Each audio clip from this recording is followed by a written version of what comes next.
হিমাচল প্রদেশ ভারতীয় উপমহাদেশের উত্তর পশ্চিমে অবস্থিত একটি শীতল এবং পাহাড়ি রাজ্য, যা প্রাকৃতিক সৌন্দর্য ও সাংস্কৃতিক বৈচিত্র্যের জন্য পরিচিত একটি স্থলবেষ্টিত রাজ্য। এই রাজ্যের আয়তন ২১,৪৯৫ বর্গ মাইল। হিমাচল প্রদেশের অপর নাম দেবভূমি বা দেবতাদের দেশ। সিমলা অঞ্চলকে এর গ্রীষ্মকালীন রাজধানী বলা হয়। সিমলা অঞ্চলটি ব্রিটিশ শাসনের সময়ও বেশ জনপ্রিয় ছিল।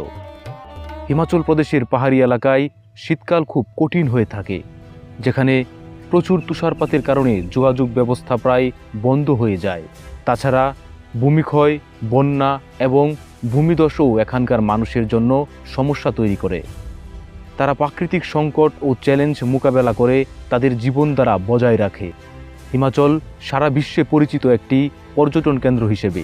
এই রাজ্যের অন্যতম বিশ্ববিখ্যাত কিছু পর্যটন কেন্দ্র রয়েছে, যেমন মানালি, ধর্মশালা, নালদেরা, যা তিব্বতীয় সংস্কৃতির এক গুরুত্বপূর্ণ কেন্দ্র এবং পাহাড়ি প্রকৃতির জন্যও বেশ পরিচিত। প্রদেশটি উপমহাদেশের উত্তরাংশে অবস্থিত হওয়ায় এটি পাঞ্জাব, হরিয়ানা, উত্তরাখণ্ড, তিব্বত এবং জম্মু ও কাশ্মীর রাজ্যের সীমান্তে রয়েছে। রাজ্যটির বৃহত্তম অংশ পর্বত দ্বারা ঘেরা। হিমাচল প্রদেশের অর্থনীতি মূলত কৃষির উপর নির্ভরশীল। রাজ্যের বেশিরভাগ জনগণ কৃষি ও পর্যটন শিল্পের উপর নির্ভরশীল। রাজ্যের মূল কৃষি পণ্যগুলোর মধ্যে আপেল, ধান, মটর, আখ, সরষে এবং বিভিন্ন ধরনের সবজি রয়েছে। বিশেষত রাজ্যের উত্তরাঞ্চলীয় অঞ্চলে চা এবং ফলের বাগান বেশ জনপ্রিয়।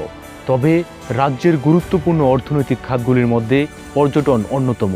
প্রতি বছর দেশ বিদেশ থেকে লক্ষ লক্ষ পর্যটক হিমাচল প্রদেশে আসে, বিশেষ করে সিমলা, মানালি, কুলু, লাহুল ইত্যাদি স্থানগুলিতে।